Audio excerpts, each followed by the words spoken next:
मैं राजीव गांधी युवा मित्र आप सभी का राजीव गांधी युवा मित्र यूट्यूब चैनल पर स्वागत करता हूं। साथियों, मैं आज के इस वीडियो में ये बात करने वाला हूं कि महात्मा गांधी सेवा प्रेरक भर्ती और राजीव गांधी युवा मित्र भर्ती दोनों में से कौन सी बेस्ट है, कौन सी ज्वाइन करनी चाहिए। इसके अलावा मैं ये भी बात करूँगा कि अगर आपकी बेरोज़गारी भत्ता आ रहा है तो क्या आपको इन दोनों के फॉर्म या फिर इन दोनों में ज्वाइनिंग लेनी चाहिए, ठीक है। या फिर आप कहीं बीएड कर रहे हैं या बीएसटीसी कर रहे हैं तो उसके बारे में भी मैं बात करूंगा कि आपको ज्वाइन करना चाहिए या फिर नहीं करना चाहिए। तो चलिए स्टार्ट करते हैं आज का वीडियो। बात यह है कि सबसे पहले मैं ये बात बता देता हूँ कि जैसे आपकी बेरोज़गारी भत्ता आ रहा है, आपके अगर बेरोज़गारी भत्ता आ रहा है तो आपको पता है कि आपकी अटेंडेंस जारी है तभी आपका बेरोज़गारी भत्ता आ रहा है। आपको कहीं न कहीं जैसे कोई सरकारी स्कूल में आपकी इंटर्नशिप चल रही है या फिर कहीं कोई भी सरकारी ऑफिस में आपकी इंटर्नशिप चल रही है। अब जब आप महीना पूरा होता है इंटर्नशिप का, आप वो प्रमाण पत्र जो भी है जितने दिन आपने उपस्थिति दी वो प्रमाण पत्र आप स्कैन करते हो तब आपका पेमेंट आ जाता है। एक्चुअली में इसमें भी यही है कि इसमें अगर आपने वहाँ हाज़िरी दे दी तो फिर इन दोनों काम में आपकी हाज़िरी उचित नहीं रहेगी, यानी कि एक कैंडिडेट दो जगह पर रेगुलर उपस्थित नहीं हो सकता। तो वो फिर एक गलत तरीका है। इसलिए अगर आपकी बेरोज़गारी भत्ता आ रहा है तो आप आवेदन ना करें, और अगर आवेदन कर दिया है, आपका चयन के लिए आप देखना चाहते हो तो वो एक अलग तरीका है। बाकी अगर आपको एक ही शॉर्टकट वे में बात यही पता रखनी है कि एक कैंडिडेट दो जगह पर कभी भी रेगुलर अटेंडेंस नहीं दे सकता। सेम टू सेम यही केस बीएसटीसी और बीएड में भी है। अगर आपकी बीएड चल रही है या एसटीसी चल रही है तो आप इन दोनों काम को ज्वाइन ना करें। ऐसा इसलिए क्योंकि वहाँ पर आपकी रेगुलर अटेंडेंस लग रही है और ये काम भी 24 आवर्स का है ऐसे कागजों में, ठीक है। बाकी काम तो आपका ऑफिस टाइम पर ही रहेगा 10 to 5 तक, ठीक है, इस बीच में ही काम रहेगा। लेकिन अगर आप दोनों काम करना चाहते हो तो कहीं ना कहीं आप पकड़ में आ जाओगे, क्योंकि इन दोनों भर्तियों का काम भी पूरा एसएसओ आईडी के माध्यम से ही होगा। आपकी अटेंडेंस भी एसएसओ आईडी के माध्यम से लगेगी, ठीक है। आपकी अटेंडेंस के अलावा आपके जो भी काम को करोगे तो वो भी एसएसओ आईडी के माध्यम से ही होगा। तो एक ये बात आपको ध्यान रखनी है कि अगर आप एसटीसी कर रहे हो या फिर बेरोज़गारी भत्ता प्राप्त कर रहे हो या फिर आप बीएड कर रहे हो तो आप इस फॉर्म को भर दिया है तो कोई दिक्कत नहीं है, लेकिन आपके ज्वाइन करने में समस्या खड़ी हो सकती है। क्यों? क्योंकि एक कैंडिडेट दो जगह पर रेगुलर अटेंडेंस नहीं दे सकता है। अगर आप डिस्टेंस लर्निंग कर रहे हैं, डिस्टेंस लर्निंग का मतलब आप प्राइवेट से पढ़ रहे हैं, तो प्राइवेट से पढ़ रहे हैं तो फिर आप कोई समस्या नहीं है इसमें, तो आपकी चलेगी, कोई दिक्कत नहीं आने वाला। आपके पेमेंट वगैरह भी टाइम से आएगा, कोई दिक्कत नहीं है। मतलब आप नॉन कॉलेज पढ़ रहे हैं, घर बैठ कर के पढ़ रहे हैं, तो उसमें आपकी कोई समस्या नहीं, तो चलेगा, ठीक है। अब दूसरी बात कर लेते हैं कि इन दोनों में से कौन सी भर्ती बेस्ट है और क्या है। तो मैं बात बता देता हूँ कि जो अपने राजीव गांधी युवा मित्र भर्ती है, ये पूरे राजस्थान प्रदेश में इनका अगर रिज़ल्ट आ जाएगा, ये जो अभी एक दो ज़िले बचे हैं, तो पूरे राजस्थान प्रदेश में लगभग 4,500 से 5,000 के बीच में राजीव गांधी युवा मित्र हो जाएंगे, जो पूरे प्रदेश में हो जाएंगे। और जो महात्मा गांधी सेवा प्रेरक की जो भर्ती होने जा रही है वो है 50,000 पदों पर, वो उसके करंटली अभी फॉर्म चल रहे हैं।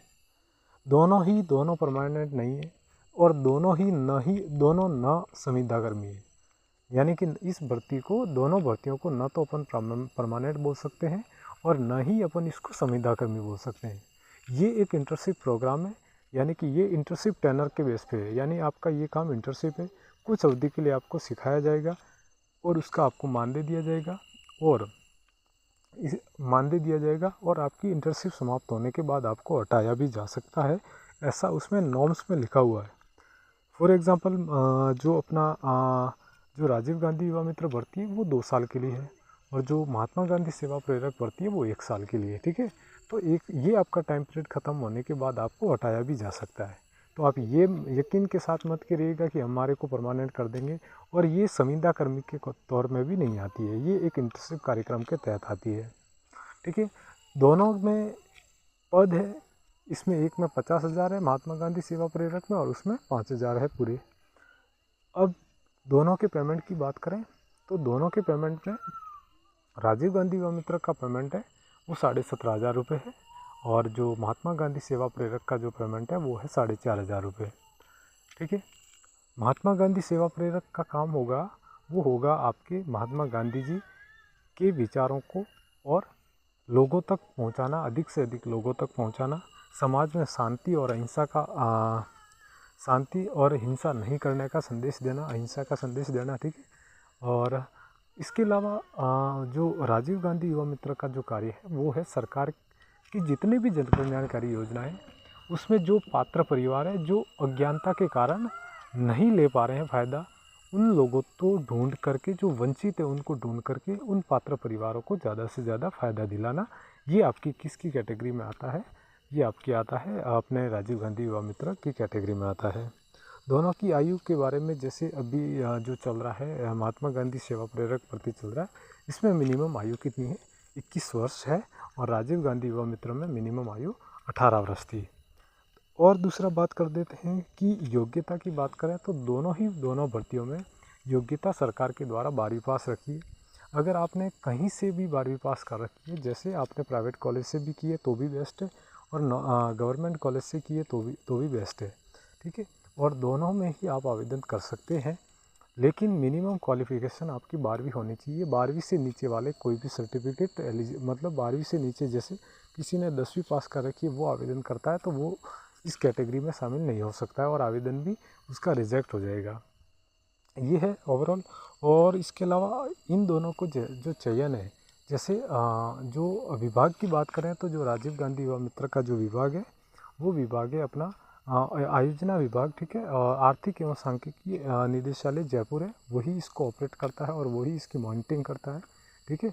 और जो महात्मा गांधी सेवा प्रेरक भर्ती है, इसका जो विभाग है वो शांति एवं अहिंसा निदेशालय जयपुर है, ठीक है, वो इसको ऑपरेट करेगा। ये दोनों में डिफरेंस है। और इसके अलावा जो इन दोनों में से आपको कौन सा ज्वाइन करना चाहिए, मैं तो ये बोलूँगा जितने भी राजीव गांधी युवा मित्र हैं या फिर जो अप्लाई कर रखा है और जिनके इंटरव्यू समाप्त हो चुके हैं या फिर इंटरव्यू चल रहे हैं, मैं उनसे यही बात बोलूँगा कि आप भी ज़्यादा से ज़्यादा इस महात्मा गांधी सेवा प्रेरक भर्ती को में फॉर्म भरें। और अगर आपका राजीव गांधी युवा मित्र भर्ती में चयन हो जाता है तो आप उसी को ही ज्वाइन करना, क्योंकि उसमें पेमेंट अच्छा है, 17,500 रुपये है। और अगर मान लीजिए कि उसमें नहीं होता है तो आप क्या करना, इस वाले फॉर्म का मतलब जो आपने अगर महात्मा गांधी सेवा प्रेरक का भर रखा होगा तो इसमें आपको ज़्यादा बेनिफिट मतलब इसमें आपके होने की संभावना ज़्यादा रहेगी, ठीक है। और इसमें अगर हो जाता है तो जो महात्मा गांधी सेवा प्रेरक का कार्य वो आपका लोकल गांव ही रहेगा, और जो गांव ही रहेगा, ठीक है। और जो राजीव गांधी युवा मित्र भर्ती उसका जो कार्य क्षेत्र रहेगा वो आपकी ग्राम पंचायत रहेगी, 3-4 ग्राम पंचायत आपको अलॉट की जाएगी। ये था मोटा मोटी जो दोनों के बीच में डिफरेंस था, ठीक है। और भी कोई डाउट है तो एक बार कमेंट ज़रूर कर देना और चैनल को सब्सक्राइब कर दो। धन्यवाद, आज का वीडियो इतना ही।